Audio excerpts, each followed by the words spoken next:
The special counsel seeming to shield his face from the intensifying media glare Thursday morning as he arrived to work. The scrutiny stepped up after the attorney general belittled Mueller's complaints about the way Barr characterized the special counsel's report to Congress at the end of March. The letter's a bit snitty, and I think it was probably written by one of his staff people. The jab went unanswered by Mueller's team, who declined to comment. The relationship between Barr and Mueller appears to be fraying. It was just earlier this year that Bill Barr touted their friendship at his confirmation hearing. The Barrs and Muellers were good friends and would be good friends when this is all over and so forth. In fact, the two go back decades. They've known each other since at least the 1980s, when they both worked at the Justice Department.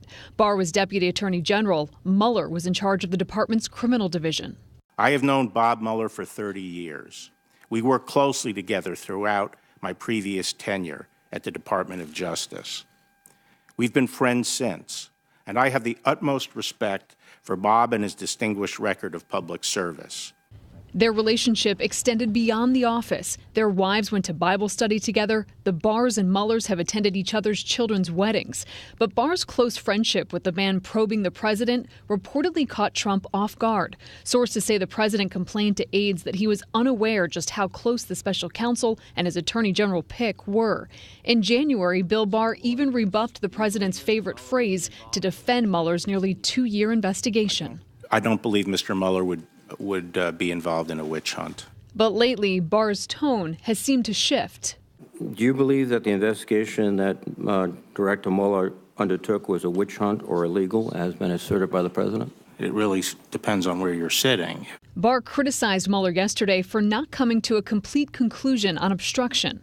The other thing that was confusing to me is that the investigation carried on for a while. So my question is, was, why were those investigated if at the end of the day you weren't going to reach a decision on them?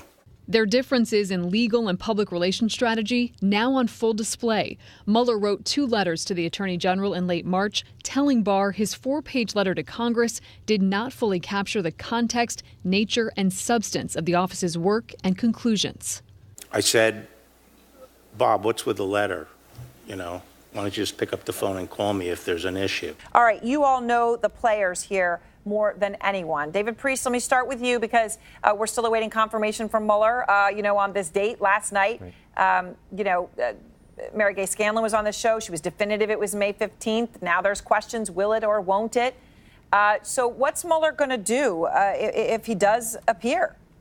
We have lots of evidence from the past that will suggest what Mueller will do. And that is, he'll answer the questions truthfully, he'll answer any questions as forthright as he can, and he's not going to play games, because we have literally hundreds of hours of testimony that Robert Mueller has given before congressional committees. And you're not going to find scandal, you're not going to find diatribes, you're not going to find political gamesmanship in those hearings. Bob Mueller plays it straight, and that's what I suspect he would do in these hearings as well. So, David Rifkin, you know Bill Barr well, right? And he made a point of saying he knows Mueller well. As we point out, their wives know each other well. They're friendly. Why do you think he got so personal yesterday when it came to talking about Mueller? There were several moments, but I think that moment when he used the word snitty showed some emotion. It showed what he thought, and it was a sort of nasty thing to say about somebody. Go ahead. Aaron, let me make a following prediction. Then Special Counsel Mueller testifies. I agree with testified truthfully and fully. And I'm going to find any daylight between what he is going to say and what the Attorney General has said. That's the important thing. As to the snitty remark, look, there can be some nuanced differences between Mr. Mueller and Mr. Barr. Mr. Barr, of course, is the Attorney General. Mr. Mueller is an inferior officer about how you summarize in 4 pages a nearly 500-page report. A couple of points, however. At the time this summarization took place, Bill Barr offered, we know that from reporting and his testimony, to Mr. Mueller an opportunity to review the letter. Mr. Mueller declined that. That's true, but Mr. Mueller also had offered him 4 versions written by his own team, which Barr refused to use. This was a report to the Attorney General. It was a job of Attorney General to decide what summary to provide. The executive summaries that Mr. Mueller put forward were going to be all released. You got to understand something, and this is what infuriates me. The whole notion about some kind of lying and obfuscation. morality aside, law aside, what sense does it make for Mr. Barr to release a misleading summary, knowing full well that he's going to release the full done report with tiny redaction in a matter of weeks? So look, everybody in the it's a fair point. United Can I States get can your read take both. on this, David Why Priest, are though? we obsessing about this? Okay, because you have a point, except for he took weeks to do it. 3%. He took weeks. Ordinarily would have taken months. 3% of the American public have read it. Maybe you would put it out because you knew no one would ever read it. And if you put out a nuanced and somewhat misleading you sell American summary, public short. You sell American public short. Yes, you sure would. But how can you say for sure that that wasn't exactly what he did? Because that's an absurd, with respect, supposition. Let me also tell you one other thing. It is highly unusual, and there are debates within the executive branch which had an opportunity to be engaged. You carry those debates passionately in private. It is highly unusual, and indeed, in my opinion, worse than snitty, to send 2 letters to your boss in a space of several days after the summary was released, versus picking up a phone, as Attorney General Barr said, and talking about it. So, David Priest, can you answer? Hold on, let me get you in here because I want to give you a chance to answer David Rivkin as to why Mueller would do that. A man that he's known for many years. Right. He chooses to put in a letter, again, that Barr's summary, which we're all using that word, but Barr says it isn't a summary, did not fully capture the context, nature, and substance of this office's work and conclusions. It's not a minor disagreement. So, David Priest, why would he put that in a letter as opposed to doing what David Rivkin is suggesting? Because he's doing what your other guest is suggesting, which is he did not go public. Bob Mueller did not call a press conference. He did not invite reporters in to tell them what he thought of the Attorney General's non-summary of his report. He put it in a letter to his boss privately. That is exactly what you would do. I was a manager in the federal government.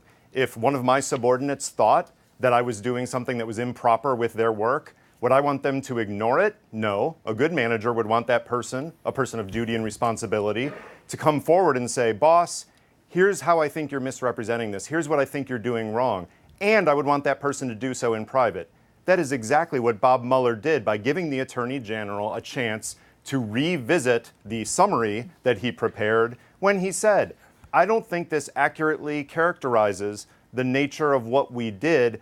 Sir, here's a chance to revisit this before you do something like that again. David, he did it in private. David Rivkin, why wouldn't Barr just put out the report the way he did? The reason Work I'm with them to put it out. Okay. is because no serious person can believe. But the purpose of those 2 letters, and I frankly hope it's not Mr. Mueller, but he established responsible. Purpose of those 2 letters was not to leak them on the eve of Mr. Barr's testimony. Come on, let's be real.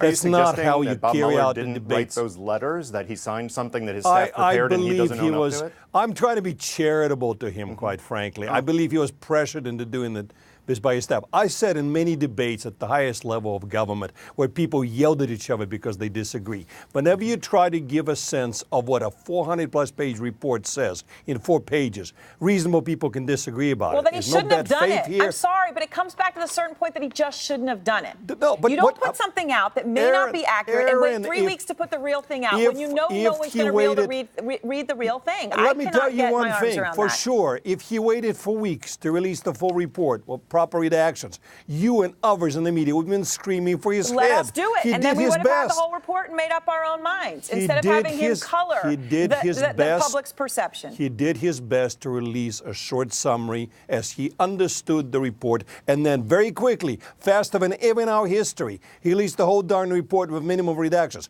What more can a reasonable person do? Let's get the partisanship off the table, for God's sake, and stop pointing fingers at people. Let me leave you with one thought, Aaron, is I got to know Bob Mueller pretty well by briefing him every morning on his daily intelligence in the era after 9/11. If you think this is a man who's going to be bullied by his subordinates into signing a letter that he didn't agree with, you don't know Bob Mueller. Well, then I'm sorry. Is that what you're really saying? Are you really saying, David Rivkin, that you think Bob Mueller was pressured by his subordinates to sign that letter? Because I got to be honest, that does sound a little out there. We're psychoanalyzing things. I thought there was pressure on him. Let's see who is right. Why didn't you call us back after he testifies? The bottom line is, I believe it was it was not unlawful. I'm not accusing him of illegality, unlike people doing with General Barr. But it was improper for him to send those 2 letters worded as they were versus picking up a phone. Look, he was given a choice to read the letter. He said no. But wouldn't and then you write a waited letter several because days. you want it memorialized exactly as the President of the United States told people like Don McGahn he wanted, right? You write a letter because you want it to be part of the record. You want it on paper. You don't want somebody's memory of a telephone conversation. Do you not want first to read the darn draft letter and then have a dialogue versus saying no and then waiting several days to see which way it So to gets that point, spun in David the Priest, media? can you answer him why you think Bob Mueller refused to read Barr's summary and in waited advance? several days before coming up We with can't the get into the mind, I think it's fair to say we can't get into the mind of either Bob Barr or Bob Mueller or into their heart. We don't know what their intentions were. What we have is the actual evidence, that is the text of the letter, which is far from snitty. That is not the adjective I would use to describe that letter, nor would I use it to describe Bob Mueller. I would describe it as a good faith effort to say, hey, boss, you're putting something out there publicly which does not characterize the full text that we have given you, and I'm making you aware of that fact because that's my duty, that's my responsibility, that's the honorable thing to do. It's exactly the thing we should expect government officers to do when their boss is getting something that isn't quite right. That's good government.